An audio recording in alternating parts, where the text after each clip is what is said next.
Ako'y kaawaan, o mahal kong Diyos, sang-ayon sa iyong kagandahang loob. Mga kasalanan ko'y iyong pawiin, ayon din sa iyong pag-ibig sa akin. Linisin mo sana ang aking karumhan at patawarin mo ang aking kasalanan.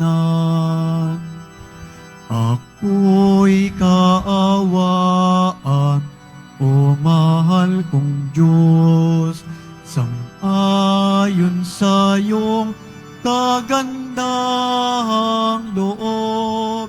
Mga kasalanan ko'y iyong pawiin, ayon din sa iyong pag-ibig sa akin. Sa ngalan ng Ama, ng Anak at ng Espiritu Santo. Amen. Ang pagpapala ng ating Panginoong Hesukristo, ang pag-ibig ng Diyos Ama, at ang makipagkaisa ng Espiritu Santo, naway sumainyong lahat. At sumaiyo rin. Mga kapatid, tayo tinipon bilang isang angka ng Diyos upang sama-sama tayong mag-alay at magpasalamat sa ating Ama sa pamamagitan ng ating mahal na pong Jesus Nazareno. Sinasamahan natin siya ngayong Kwaresma sa paglalakbay ng pagbabago, pagbabalik loob sa Diyos. Hilingin natin na tunay na maging malinis ang ating puso at isipan sa pagsunod kay Kristo. Aminin natin ngayon ang ating mga kasalanan. Humingi tayo ng tawad sa Diyos.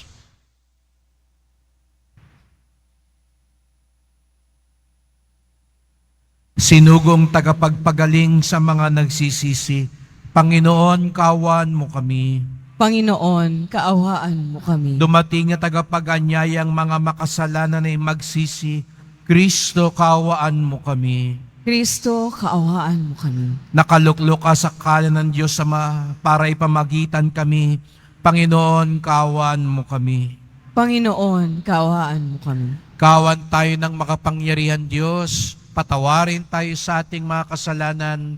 Tulungan tayong magpatawad sa isa't isa at ihatid tayo sa buhay na walang hanggan. Amen. Manalangin tayo.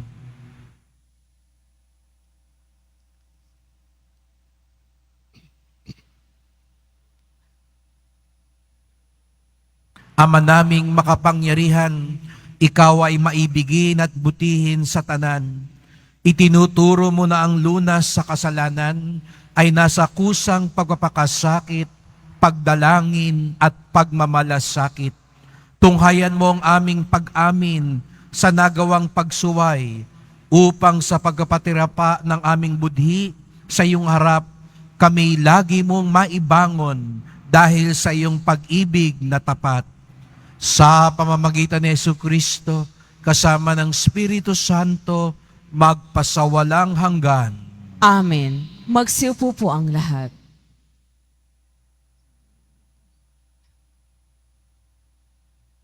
Pagbasa mula sa aklat ng Eksodo.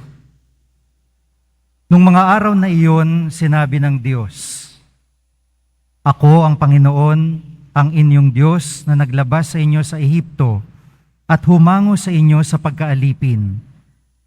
Huwag kayong magkakaroon ng ibang Diyos maliban sa akin. Huwag kayong magkakaroon ng Diyos-Diyosan o kaya'y larawan o rebulto ng anumang nilalang na nasa himpapawid, nasa lupa o nasa tubig. Huwag kayong yuyukod o maglilingkod sa alinman sa mga Diyos-Diyosang iyan, sapagkat akong Panginoon ay mapanibughuin.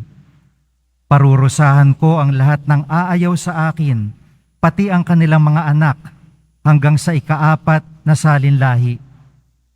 Ngunit ang lahat ng umiibig sa akin ay pagpapalain ko hanggang sa kanilang kaapu-apuhan. Huwag ninyong babanggitin sa walang kabuluhan ang pangalang Panginoon, sapagkat parurusahan ko ang sino mang bumanggit nito ng walang kabuluhan. Italaga nyo sa akin ang araw ng pamamahinga. 6 na araw kayong gagawa ng inyong gawain. Ang ika-7 araw ay araw ng pamamahinga at itatalaga nyo sa akin. Sa ika-7 araw, walang gagawa isa man sa inyo. Kayo, ang inyong mga anak, mga katulong, ang inyong mga hayop, o sino mang naninirahan sa inyong bayan. 6 na araw na ginawa ko ang langit, ang lupa, ang mga dagat, at ang lahat ng mga nasa mga ito. Namahinga ako sa ika-7 araw. Itinangi ko ito at itinalaga para sa akin. Igalang ninyo ang inyong ama't ina, sa gayoy mabubuhay kayo ng matagal sa lupaing ibinigay ko sa inyo. Huwag kayong papatay. Huwag kayong mangangalunya, huwag kayong magnanakaw, huwag kayong sasaksi sa di katotohanan laban sa inyong kapwa. Huwag ninyong pag-iimbutan ang sambahayan ng inyong kapwa, ang kanyang asawa, mga alila, mga baka, asno, o anumang pag-aari niya. Ang salita ng Diyos. Salamat sa Diyos. Panginoon, iyong taglay ang salitang bumubuhay. Panginoong iyong taglay, ang salitang bumubuhay. Ang batas ng Panginoon ay batas na walang kulang. Ito'y utos ng dulot sa tao ay bagong buhay. Iyong kanyang mga batas ay mapapagtiwalaan, nagbibigay ng talino sa lahat ng kaisipan.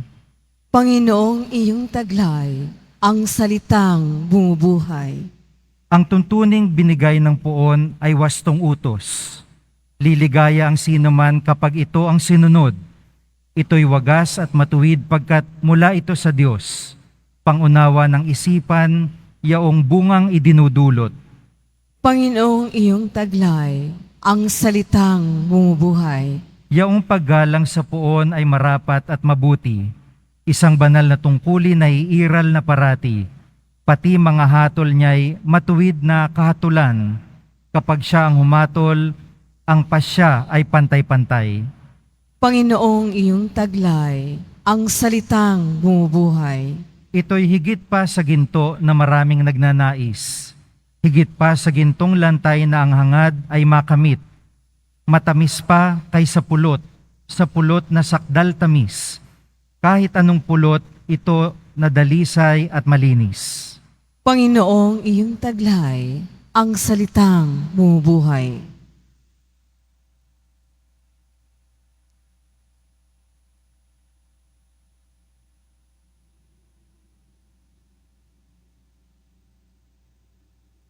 Pagbasa mula sa unang sulat ni Apostol San Pablo sa mga taga-Korinto. Mga kapatid, ang mga Hudyo'y humihingi ng kababalaghan bilang katunayan. Karunungan naman ang hinahanap ng mga Griego. Ngunit ang ipinangangaral nami, si Kristong ipinako sa krus, isang katitisuran sa mga Hudyo at kahangalan para sa mga Hentil. Subalit sa mga tinawag ng Diyos, maging Hudyo at Griego, si Kristo ang kapangyarihan at karunungan ng Diyos. Sapagkat ang inaakala nilang kahangalan ng Diyos ay karunungang higit kaysa lahat ng karunungan ng tao. At ang inaakala namang kahinaan ng Diyos ay lakas na higit sa lahat ng kalakasan ng tao. Ang salita ng Diyos. Salamat sa Diyos. Magsitayo na po ang lahat.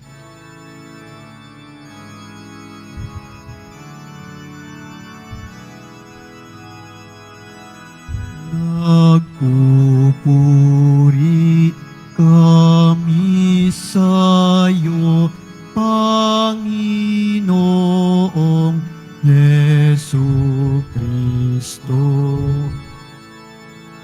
Nagpupuri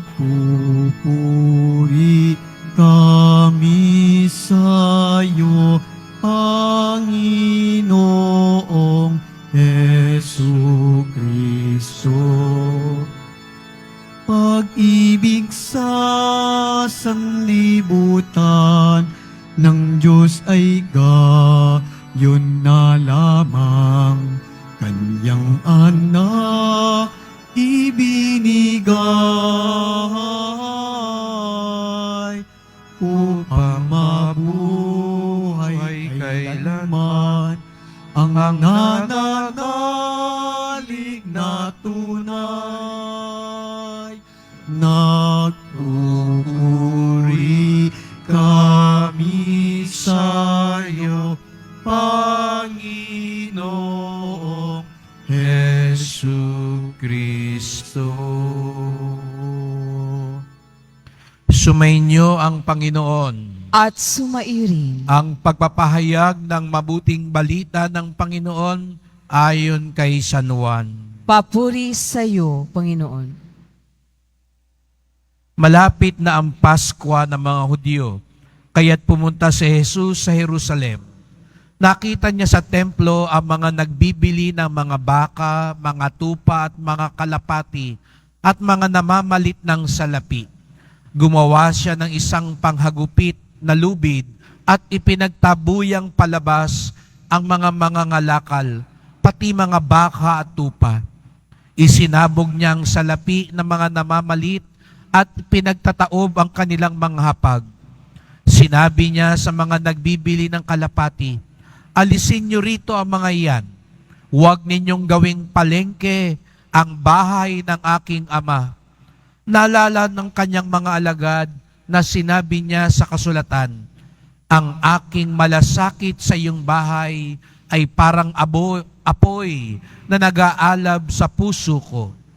Dahil dito'y tinanong siya ng mga Hudyo, anong tanda ang maibibigay mo upang patunayang may karapatang kang gawin ito? Tumugon si Jesus, gibain ninyo ang templong ito at muli kong itatayo sa loob ng 3 araw. Sinabi ng mga Hudyo, 46 na taon na ginawa ang templong ito at itatayo mo sa loob lamang ng 3 araw? Ngunit ang templong tinutukoy ni Jesus ay ang kanyang katawan. Kaya't nang siya'y muling mabuhay, naalala ng kanyang mga alagad na sinabi niya ito at naniwala sila sa kasulatan at sa mga sinasabi ni Jesus. Nang pista ng Paskwa, nasa Jerusalem si Jesus. Marami ang sumampalataya sa kanya nang makita nila ang mga kababalaghang ginawa niya. Subalit, hindi nagtiwala sa kanila si Jesus sapagkat kilala niya siyang lahat. Hindi na kailangan may magsalita pa sa kanya tungkol sa kanino man sapagkat talastas niya ang kalooban ng tao.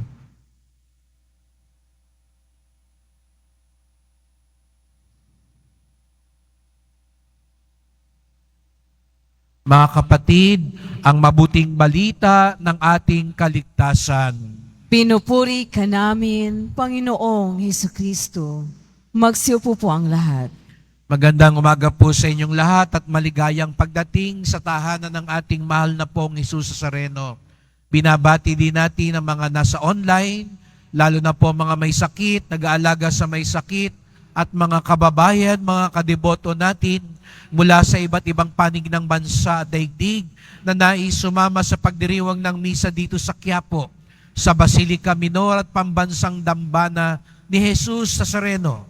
Araw ng linggo, araw ng Diyos, araw ng simbahan, at tayo'y natitipon dahil mahal natin ang Diyos at mahal tayo ng Diyos.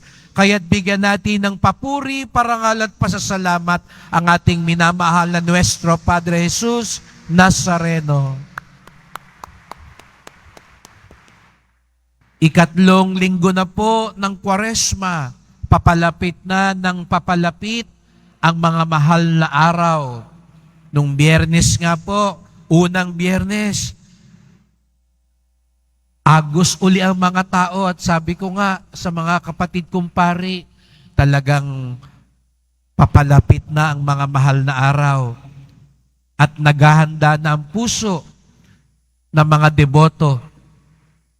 Yung mga nangungumpisal, halos nag-aahas na ang pila sa haba. Siguro nga yun ay dagdag trabaho, pero ito'y napakagandang tanda dahil nagbabalik loob tayo sa Diyos. Nagsisisi sa ating mga kasalanan, nag-aalay sa Diyos. At ganon tiyak ko, ang damdamin ng bawat Katoliko habang papalapit na ang mga mahal na araw. Narinig natin sa Ebanghelyo ngayon, galit si Jesus sa Nazareno. Minsan lang magalit. At natitiyak ko, walang sino man sa atin dito ang gustong makasama na pagalitan ni Jesus sa Nazareno. Paggalitan ka na ng nanay mo, wag lang ni Jesus sa Nazareno. Siguro nasa isip natin, nakakatakot pag masama tayo sa mga pagagalitan. Bakit ba nagalit si Jesus sa Nazareno? Minsan ang unang tingin natin dahil ginawang palengke ang templo. Kaya may lumapit sa akin, minsan sabi, Father, ang Quiapo, pakinggan tong ebanghelyo to kasi parang palengke ang simbahan ng Quiapo. Ang daming nagtitinda. Yun po ba ang ibig sabihin? Opo, hindi rin tama yung maging parang palengke ang simbahan. Kaya nga, nakikiusap tayo, lalo na sa mga nagtitinda. Pag may nagdarasal, nagsisimba, pabayaan nyo po muna.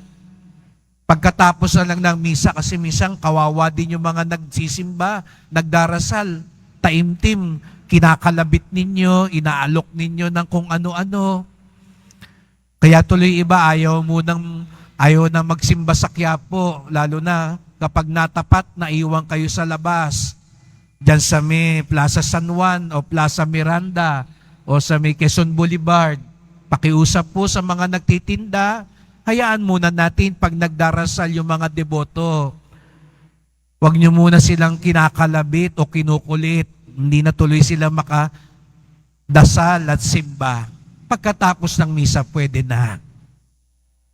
Pero, mga kapatid, yun po ba ang tinutukoy ni Jesus sa Nazareno? Hindi po. Kasi sa katunayan, yung mga nagtitinda sa templo sa Jerusalem ay mga tagapaglingkod ng simbahan. Dahil hindi sila nagtitinda doon ng kung ano-ano lamang. Kaya nang narinig nyo, ang mga itinumba ni Jesus, yung mga baka, tupa, kalapati. Ito po yung mga alay sa templo. Yung salapi sa palitan, yun din ay alay sa templo. Para maunawaan po natin, ang mga Hudyo galing sa iba-ibang lugar. At sa templo sa Jerusalem, hindi ka pwedeng bastang mag-alay ng kung ano man. Kailangan ang ialay mo, yung malinis, yung walang sugat, walang dungis na hayop. Isipin nyo halimbawa kung yung mga Hudyo galing pa sa ibang bansa, kasi pupunta sila sa Jerusalem. Jerusalem lang ang simbahan nila. Isipin nyo kung sila yung may dala ng baka, galing pa sa Ehipsyo, yung kalapati galing pang Syria. Pagdating nun sa Jerusalem, lamog na yun. Pilay-pilay na yun. Marami ng pingkaw. Kaya ginagawa ng iba, doon na lang sila sa Jerusalem, bibili ng alay. Kayo, mamaya, pag nag-alay sa kolekta, pwede nyo kahit ano yung ihulog nyo. No? Yung iba nga sabihin, Father, pwede ba balikbayan ako dollar ang pera ko Pwede ba dollar na lang ihulog ko? Pwede naman po. Pero sa Jerusalem, hindi pwede kahit anong pera. Dapat yung pera lang ng templo ang iaalay. Kaya natatandaan ninyo, di ba, may kwento noon, inutusan ni Jesus si Pedro, mangisda, para kumuha nung salapi na pambayad, pang-alay sa templo. Kasi hindi pwedeng kahit anong pera ang ihulog sa templo. Kaya balik tayo sa binigay kong halimbawa. Paano yung galing sa ibang bansa? Pwede kang makipagpalit sa templo. Pwedeng palitan o yung pera galing sa Lebanon o palitan mo. Kaya mayroon sa templo, palitan ng salapi para yon ang maialay mo. Yun yung sinasabi na nandoon. Hindi yan nagtitinda ng laruan, lobo, pagkain. Hindi po yun. Yun ay alay din sa templo. Pero ang masama, mga kapatid, ang kinagagalit ni Jesus Nazareno, itong mga naglilingkod, kaya ingat din, makinig ang mga naglilingkod. Yung mga naglilingkod sa templo, dinaraya din nila ang mga tao. Sabi ko nga, may palitan, ang taas ng palit. Parang halimbawa, dapat sa $1, dapat magkano ba ngayon? 50 pesos. Ang ano nila $1, no? 100 pesos. Kaya yung mga mahihirap, nahihirapan tuloy makapag-alay. Kaya itong mga taga-templo, pinahihirapan nilang mag-alay sa Diyos ang mga mahihirap. Pinahihirapan nila sa ugnayan sa Diyos. Nilalapastangan nila ang mga mahihirap. Yon ang kinagagalit ni Jesus Nazareno. Hindi yung pagtitinda lang, kung hindi yung paglapastangan sa kapwa. Dahil hindi pwedeng nag-aalay tayo sa Diyos, pero hindi rin natin ginagalang, minamahal ang ating kapwa. Dahil sabi nga sa Ebanghelyo, hindi na templo, bandang huli, ang katawan ni Kristo, ang pananahanan ng Diyos. At ano ba ang katawan ni Kristo? Tayo rin, ang simbahan. Ang tawag sa atin, hindi lang bayan ng Diyos, katawan ni Kristo. Kaya't ang pag-aalay sa Diyos ay pagmamahal din, paggalang sa kapwa. Siguro nga ang iba sa inyo, pag may nakita kayong pumanik dito, anong pakiramdam ninyo? May pumanik dito, tinulak yung imahe ng Nazareno, nabasag. Ako, hindi makalalabas ng buhay yung taong yun. May pumanik dito, lumapit doon sa imahe ng Birhen, hinablot yung damit, hinubaran yung Birhen. Ako, bugbog sarado yung taong yun. Galit na galit kayo sa mga ganun tao. Yung dinumihan ang simbahan. Dahil para sa atin, nilapastangan ng Diyos. Pero kung galit tayo sa parang nanakit at sumira sa mga imahe, sabi nga sa unang pagbasa daw, ito yung laging ginagamit sa atin ng mga ibang sekta, o wag daw gagawa ng mga rebulto. Ang malinaw naman ang sinabi ron, na ginagawa niyong Diyos-Diyosan. Hindi ho natin sinasamba ang mga ito. Ito'y mga tanda lamang. Kayo nga, may larawan kayo ng nanay nyo, asawa nyo, sa pitaka nyo ngayon, sa cellphone nyo ngayon. Yan ang screen ninyo. Mga pananda at paalala lang to. Pero balik ako doon. Kung nagagalit tayo doon sa ganoon, sa parang sinisira, nilalapastangan, pero paglabas natin, may nakita kang taong nilalapastangan, pero wala kang pakialam. Wala rin daw pong saysay yung pag-aalay natin. Nagalit kayo, hinubaran yung mahal na Birhen. Pero yung naguhubad sa mga taong bayan dahil sa pagnanakaw, dahil sa maling katarungan, sa pandaraya, hindi tayo nagagalit. Hindi tayo nakukonsyensya. Pag dahil sa atin, yung iba tuloy mga mahihirap. Kumakapit na sa patalim. Baliwala daw po ang pagsamba dahil ang pag-alay sa Diyos ay paggalang din at pagmamahal sa kapwa. Alay ka ng alay ng bulaklak sa Nazareno, pero yung nangihingi sa'yo ng isang tinapay lang, hindi mo man lang mabigyan. May humihiling sa'yo ng tulong, kamag-anak mo na, kapatid mo na, pinagkakaitan mo. Pero sa simbahan, sabi mo, kahit magkano, mag-aalay ako. Hindi raw po yan ang tunay na pag-aalay. Dahil ang tunay na pag-alay, tunay din tayong inilalapit sa Diyos at inilalapit sa ating kapwa. Pag nasa simbahan ka, ang lakas ng sigaw mo, papuri sa Diyos, kordero ng Diyos. Paglabas mo naman, ang lakas din ng sigaw mo, PI mo. Anong nangyari sa pag-aalay sa templo at simbahan?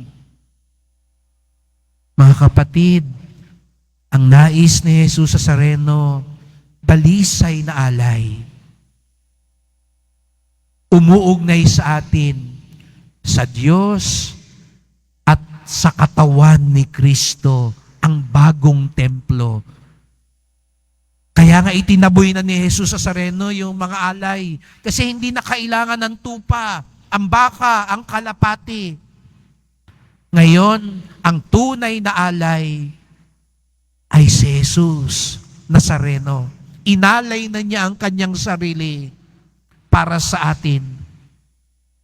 Samahan na lang natin siya sa pag-aalay sa Ama. Yun ang ginagawa natin sa misa. Sumasama tayo kay Jesus sa pag-aalay sa Ama. At ang pag-aalay natin, pag-aalay ng sarili. Hindi utak palengke. Ano ba yung utak palengke? Pag sinabi raw kasi utak palengke, nagbabayad ka, di ba? Sa palengke, hindi pwedeng libre. May ibibigay ka, kapalit. Pero pag ginawa daw yung ganong mentalidad sa simbahan, para rin daw may pamalit tayong ginagawa sa alay natin. Ayaw din niya ni Jesus sa Nazareno. Sa halip na ibigay mo yung dapat ialay mo, pinapalitan mo ito. Halimbawa, no?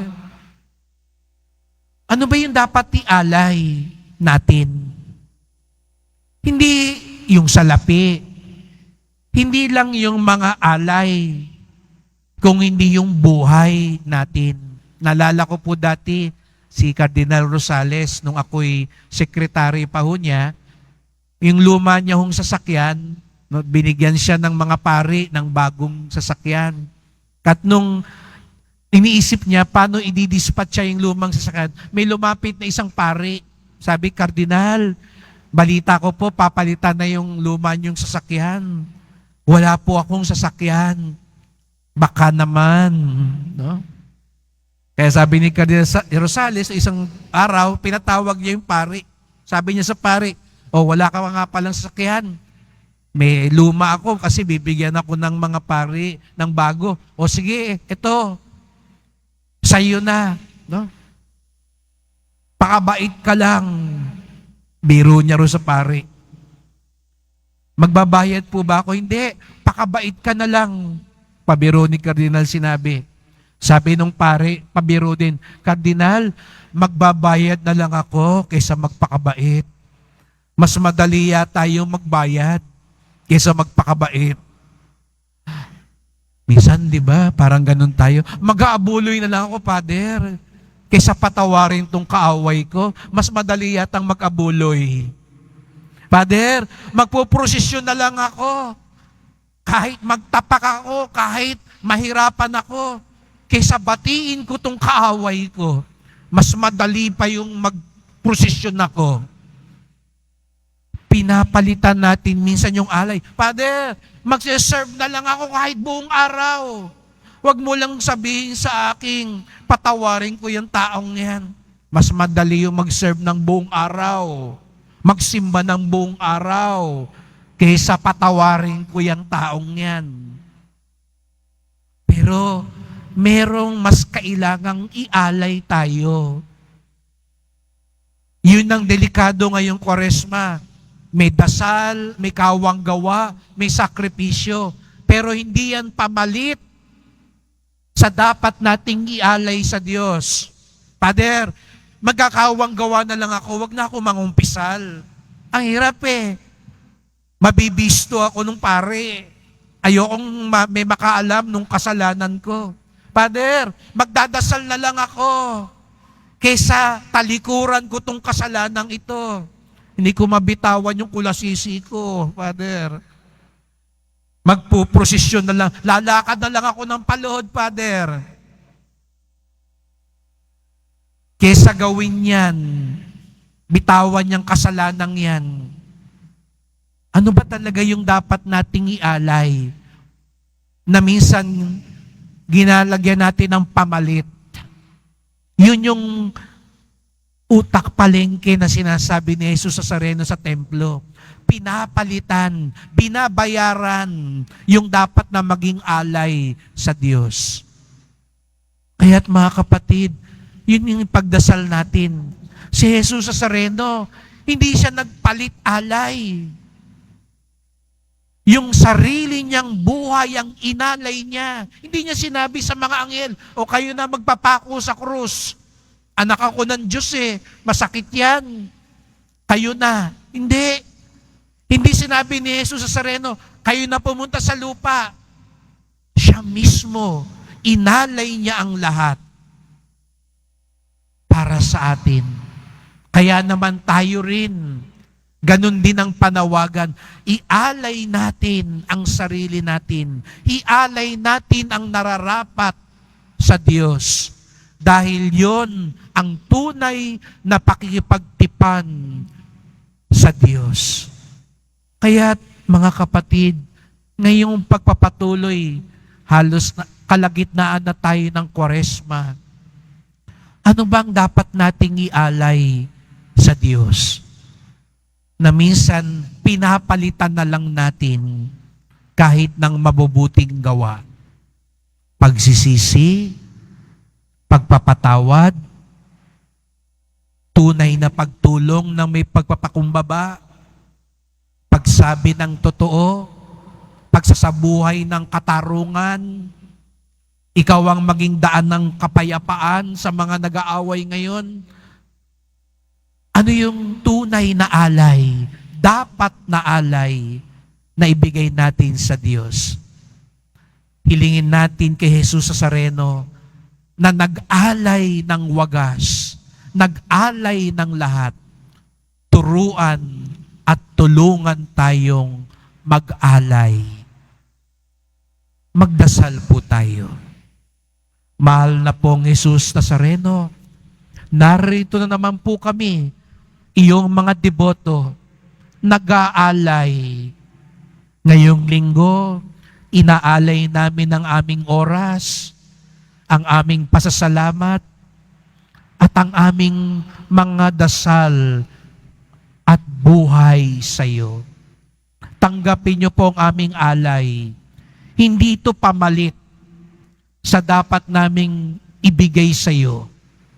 Hindi ito pamalit sa mga ayaw pa naming bitawan sa buhay. Tanggapin mo ang aming alay na kalugod-lugod sa iyo. Lalo na ang aming pagsisisi, pagbabalik loob, at pagbabagong buhay. Maraming salamat po, Jesus Nazareno, dahil inalay mo ang lahat-lahat, alang-alang sa amin.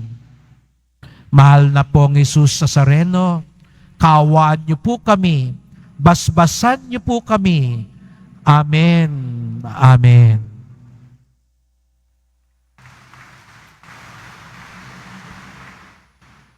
Magsitayo na po ang lahat. Sumasampalataya ako Sa Diyos amang makapangyarihan sa lahat, na may gawa ng langit at lupa, sumasampalataya ko kay Jesucristo, iisang anak ng Diyos, Panginoon nating lahat.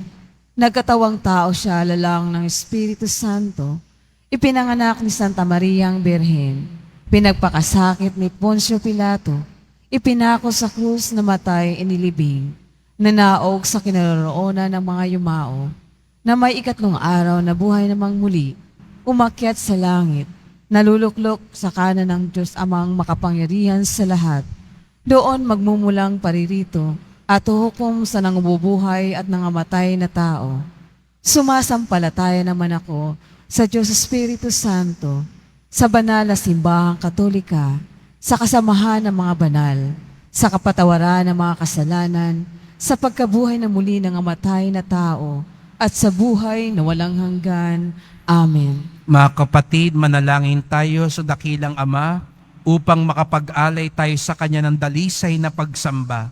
Sa bawat kahilingan, sabihin natin, Panginoon, dinggin mo ang iyong bayan. Panginoon, dinggin mo ang iyong bayan. Makita nawa namin ang aming kapwa bilang bahagi ng katawan ni Kristo, na ang karapatan at kapakanan ay kailangang igalang at ipagtanggol. Manalangin tayo. Panginoon, dinggin mo ang iyong bayan. Magtulungan nawa ang mga pinuno ng simbahan at pamahalaan tungo sa pagpapaunlad ng buhay ng bawat mamamayan, lalo na ng mga maliliit sa lipunan. Manalangin tayo. Panginoon, dinggin mo ang iyong bayan. Isapuso nawa namin ang 10 utos ng Diyos, at ang pagtupad namin sa mga ito ay maging tanda nawa ng aming pag-ibig at pananalig sa Kanya. Manalangin tayo. Panginoon, dinggin mo ang iyong bayan. Pahalagahan nawa namin ang aming mga katawan bilang templo ng Espiritu Santo, at talikdan ng mga gawaing mahalay, marahas at nakapipinsalas sa aming pagkatao at sa aming kapwa. Manalangin tayo. Panginoon, dinggin mo ang iyong bayan. Makatagpo nawa sa Diyos ang mga may kapansanan, ang mga naghihingalo, at ang mga makasalanan ng ginhawa ng kapanatagan ng buhay na walang hanggan. Manalangin tayo.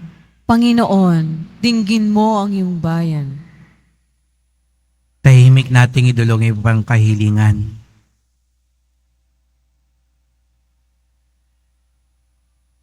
Ama, dalisayin mong aming mga puso. Tulungan mo kaming mahalin ka at paglingkuran ng buong katapatan. Hiling namin ito sa ngalan ni Kristong aming Panginoon.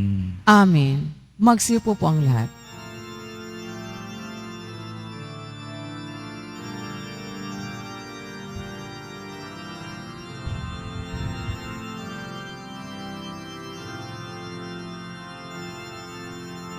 Sa pagsunod sa utos mo, nalulugod akong labis. Di masukat ang galak ko, pagkat aking iniibig. Sa'yo, Ama, aming handog ang tinapay at alak na ito.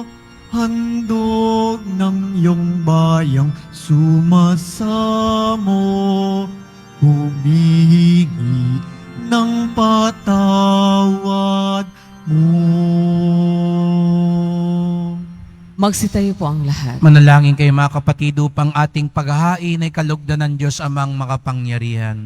Tanggapin nawa ng Panginoon itong paghahain sa iyong mga kamay, sa kapurihan niya at karangalan, sa ating kapakinabangan, at sa buong sambayanan niyang banal. Ama naming lumikha, kalugdan mo ang aming paghahain upang ang mga kasalanan naming inihingi ng kapatawaran sa iyo ay matutuhan din naming ipatawad sa kapwa-tao sa pamamagitan ni Hesus Kristo kasama ng Espiritu Santo magpasawalang hanggan. Amen. Sumainyo ang Panginoon. At sumairi. Itaas sa Diyos ang inyong puso at diwa. Itinaas na namin sa Panginoon. Pasalamatan natin ang Panginoong ating Diyos. Marapat na siya ay pasalamatan. Ama naming makapangyarihan, tunay ngang marapat na ikaw ay aming pasalamatan sa pamamagitan ni Jesucristo na aming Panginoon. Sa pagbabakasakali mong kami bubuti, isinugo mo si Jesucristo upang pangunahan kami. Bilang pagsunod sa iyong atas na bigay, ipinahayag ng iyong anak ang iyong kalooban na ang mga apitdukha ay kanyang damayan. Ngayon ay iyong inihandog ang pagkakataong aming maisaloob ang kanyang ganap at kusang paglilingkod upang sa iyo lagi kaming makasunod. Kaya kaisa ng mga anghel nagsisiawit ng papuri sa iyo nang walang humpay sa kalangitan, kami nagbubunyi sa iyong kadakilaan.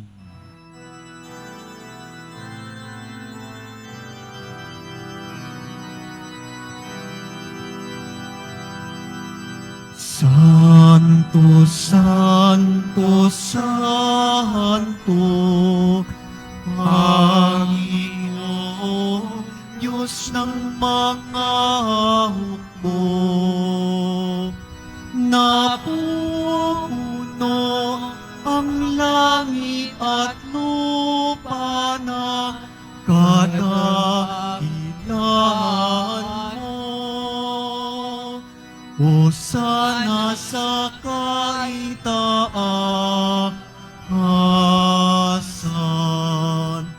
pinagpala ang naparirito sa ngalan ng Panginoon. Hosana sa kaitaasan.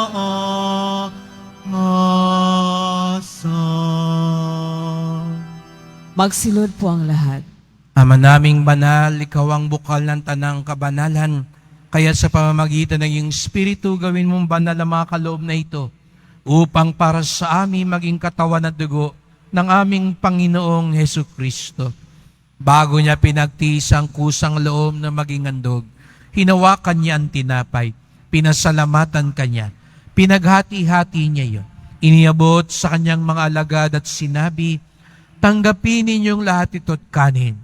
Ito ang aking katawan na ihahandog para sa inyo.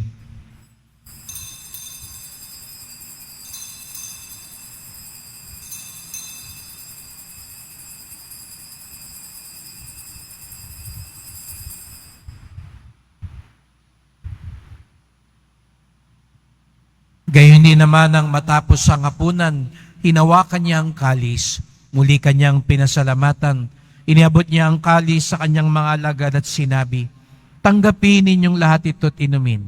Ito ang kalis ng aking dugo, ng bago at walang hanggang tipan.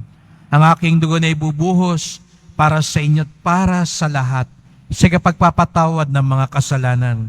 Gawin niyo ito sa pag-alala sa akin.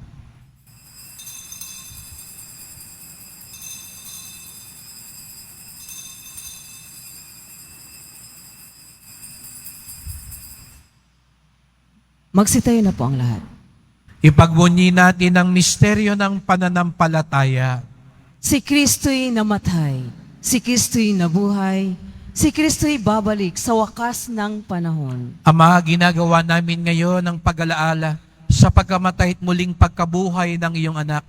Kaya tinaalay namin sa iyo ang tinapay na nagbibigay buhay at ang kalis na nagkakaloob ng kaligtasan. Kami nagpapasalamat dahil kami yung minarapat na tumayo sa harap mo para maglingkod sa iyo. Isinasamo namin kaming magsalo-salo sa katawan at dugo ni Kristo ay mabuklod sa pagkakaisa sa pamamagitan ng Espiritu Santo. Ama, lingapin mo ang iyong simbahang laganap sa buong daigdig. Puspusin mo kami sa pag-ibig kaysa ni Francisco naming Papa, ni Jose naming Obispo at ng Tanang Kaparian. Alalahanin mo rin ang mga kapatid naming nahimlay na may pag-asang sila'y muling mabubuhay. Gayon din ang lahat ng mga pumanaw. Kawan mo sila't patuloyin sa iyong kaliwanagan. Kawan pagindapating kaming lahat na makasalo sa iyong buhay na walang wakas, kaisa ng mahal na Birheng Maria, Ina ng Diyos, ng kabiyak niyang pusong si San Jose, ni San Juan Bautista at lahat ng mga banal na namuhay dito sa daigdig ng kalugod-lugod sa iyo. May pagdiwang nawa namin ang pagpupuri sa ikararangal mo sa pamamagitan ng iyong anak, naming Panginoong Jesucristo. Sa pamamagitan ni Kristo, kasama niya at sa Kanya, ang lahat ng parangal at papuri ay sa iyo, Diyos Amang makapangyarihan, kasama ng Espiritu Santo, magpasawalang hanggan.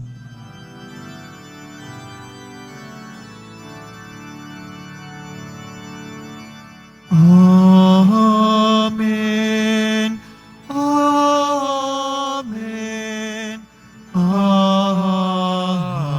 Amen. Buong galang tayo ngayon tumawag sa ating Ama sa langit. Ama namin, Sumasalangit ka, sambahin ang ngalan mo, mapasa amin ang kaharian mo, sundin ang loob mo dito sa lupa para nang sa langit. Bigyan mo kami ngayon ng aming kakanin sa araw-araw, at patawarin mo kami sa aming mga sala, para ng pagpapatawad namin sa nagkakasala sa amin, at huwag mo kaming ipaintulot sa tukso, at iadya mo kami sa lahat ng masama. hinihiling namin kami adya sa lahat ng masama, pagkalooban ng kapayapaan araw-araw, iligtas sa kasalanan, ilayo sa lahat ng kapahamakan, samantalang aming pinananabikan ang dakilang araw ng pagpapahayag ng tagapagligtas naming si Jesucristo. Sapagkat iyo ang kaharian, at ang kapangyarihan, at ang kapurihan, magpakailanman. Amen. O Panginoong Jesucristo, sinabi mo sa iyong mga apostol at ngayon sinasabi mo sa amin, kapayapaan ang iniiwan ko sa inyo. Ang aking kapayapaan ay binibigay ko sa inyo. Tunghayan niyo pong aming pananampalataya, wag pong aming mga kasalanan. Patawad po kung hindi naging wagas ang aming alay. Kung kami nagmamahal sa iyo, pero hindi naman namin ginagalang ang aming kapwa. Patawad po kung minsan pamalit ang aming inaalay sa iyo. Hindi yung dapat naming ialay na galing sa aming puso at buhay. Linisin niyo po kami, Panginoon. Pagkalooban kami ng kapayapaan at pagkakaisa ayon sa iyong kalooban, kasama ng Espiritu Santo, magpasawalang hanggan. Amen. Ang kapayapaan ng Panginoon ay laging sumainyo. At sumairin. Magbigayan tayo ng kapayapaan ni Kristo sa isa't isa. Kordero ng Diyos na nag-aalis ng mga kasalanan ng sanlibutan, maawa ka sa amin. Kordero ng Diyos na nag-aalis ng mga kasalanan ng sanlibutan, maawa ka sa amin. Kordero ng Diyos na nag-aalis ng mga kasalanan ng sanlibutan, ipagkaloob mo sa amin ang kapayapaan. Magsilod po ang lahat.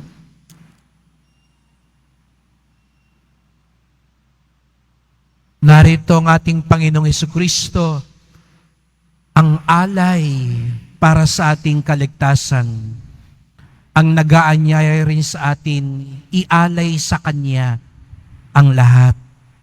Siya ang kordero ng Diyos, nag-aalis ng mga kasalanan ng sanlibutan, mapapalad ang inaanyayahan sa Kanyang piging. Panginoon, hindi ako karapat-dapat na magpatuloy sa iyo. Ngunit sa isang salita mo lamang ay gagaling na ako.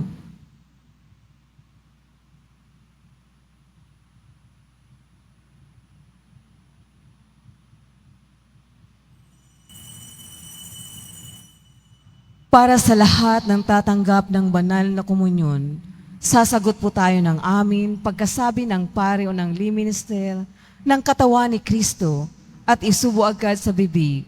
Bago umalis sa harapan ng pareho ng Lee Minister, sumunod po tayo. Maraming salamat po.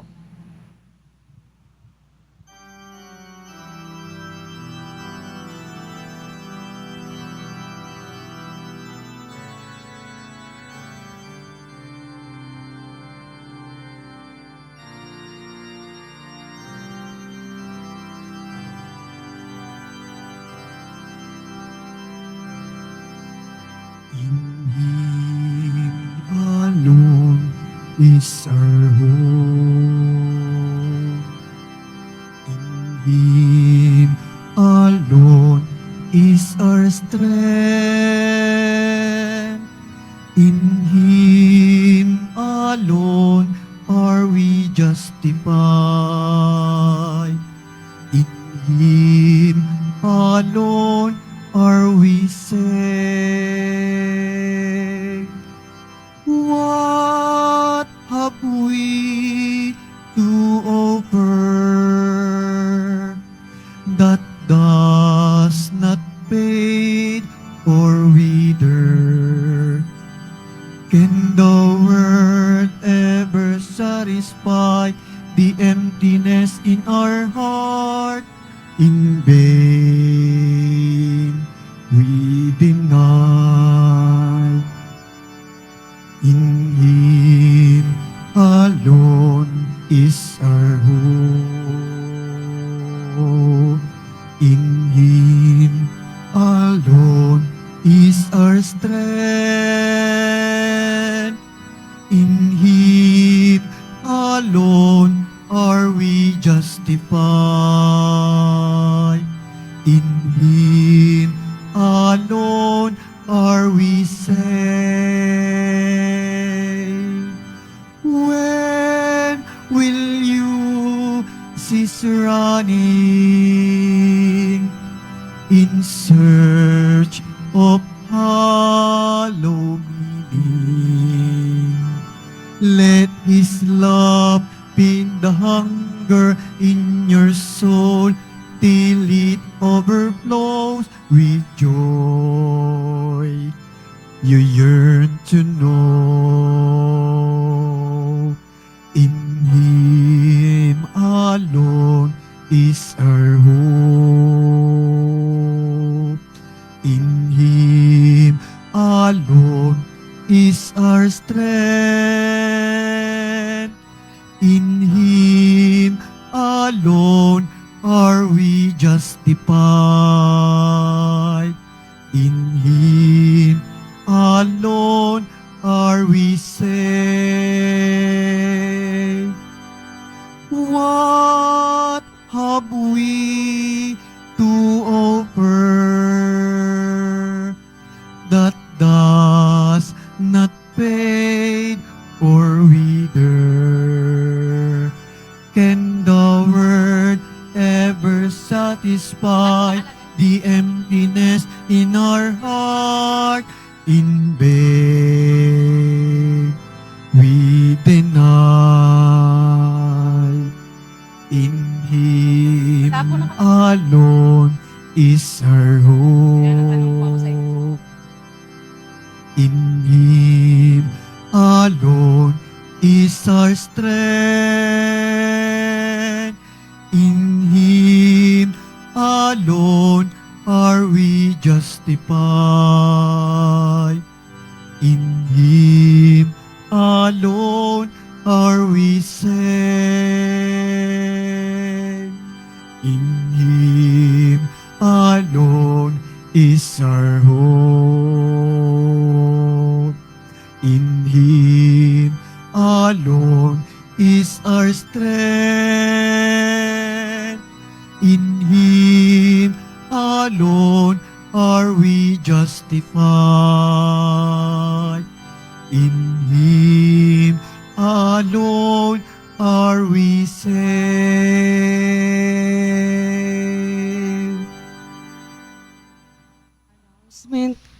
Ngayong panahon ng Kwaresma, tayo ay tinatawagan ng dagdagan ng ating pagsasakripisyo, panalangin at pagkakawanggawa. Kaugnay nito, magkakaroon po tayo ng second collection para sa pundo ng alay kapwa. Ang malilikom po dito ay gagamitin upang tumugon sa mga pangangailangan ng ating mga kapatid na may sakit, nagugutom at naging biktima ng iba't ibang kalamidad. Tinatawagan po tayo ng ating mahal na Arsobispo Jose Cardinal Advincula na maging bukas palad sa ating kapwa.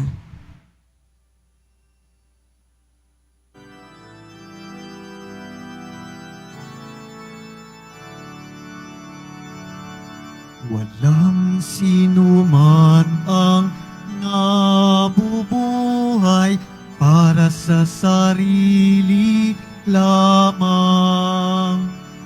Walang sino man ang namamatay para sa sarili lamang.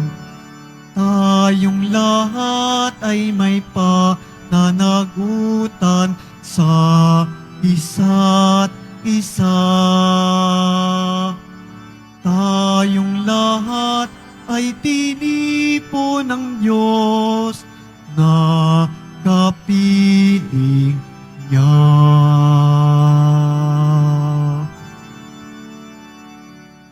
Ang lahat po ay inaanyayahan, lalo na po ang ating mga ministry, mandated organization, HDN, at iba pang grupo o samahan ng ating simbahan na sa ating ika-4 at huling Lenten Recollection sa darating na March 5, 2024, Martes, sa ganap na ika-7 ng gabi, dito po sa ating simbahan, ang ating tagapagsalita sa araw nito ay si Reverend Father Daniel Estacio, Resident Priest Immaculate Conception Cathedral, Diocese of Pasig, na may timang Poong Isus Nazareno, sa mukha ng kapwa, Series 4, Kabataan.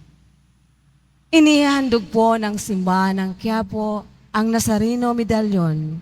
Ito po ay nagkakahalaga ng 20 pesos at mabibili sa ating Parish Finance Office.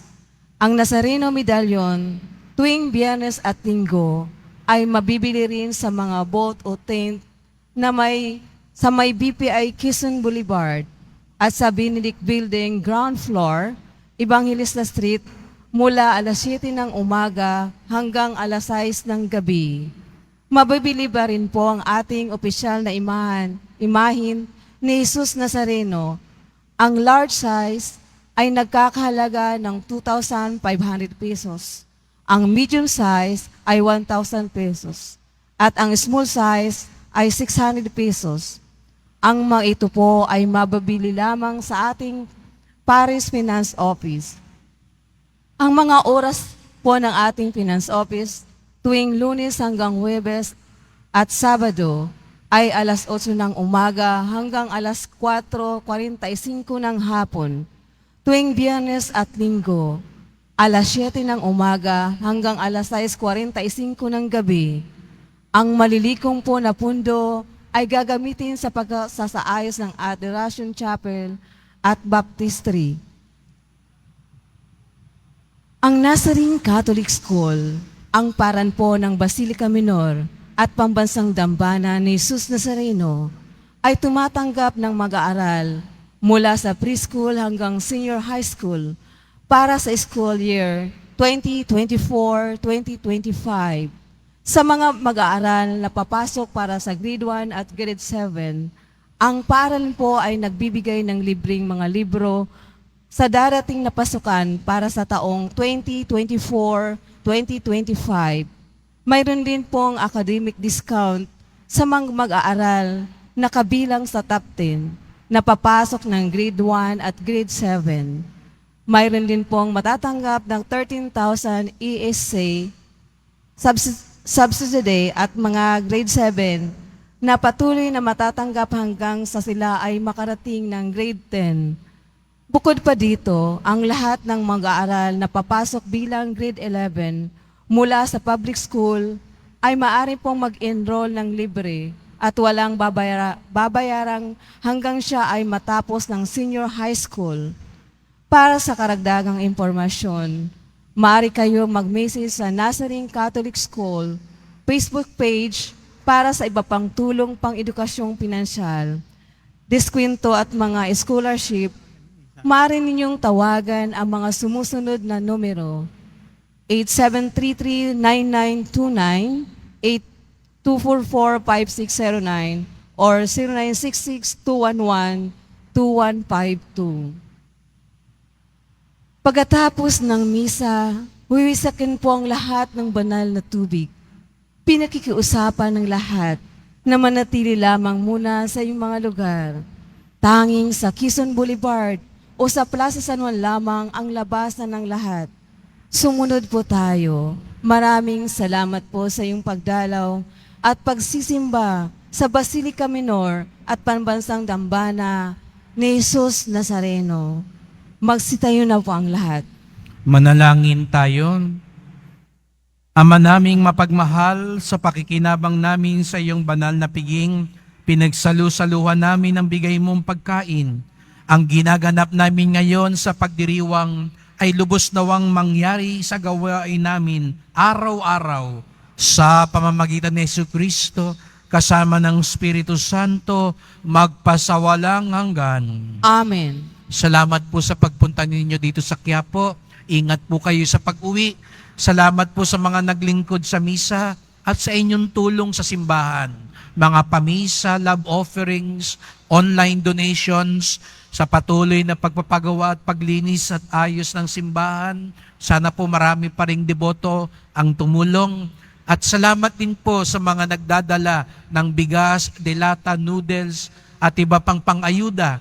Ang ating debosyon sa Poong Nazareno ay nagtuturo sa atin magmalasakit sa ating kapwa.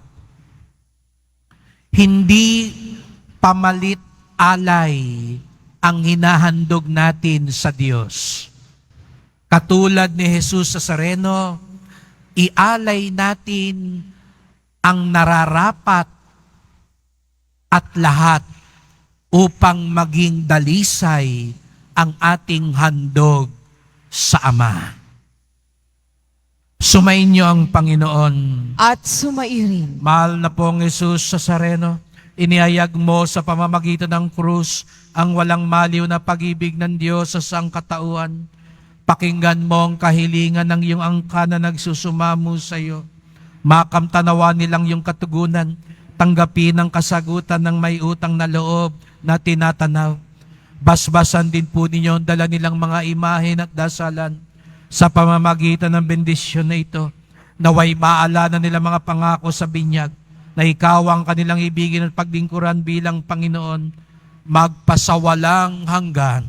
Amen. At pagpalaing kayong lahat ng makapangyarihang Diyos, Ama at Anak at Espiritu Santo. Amen. Humayo kayong tagayang kabutihan at pag-ibig ng Poong Jesus Nazareno. Salamat sa Diyos.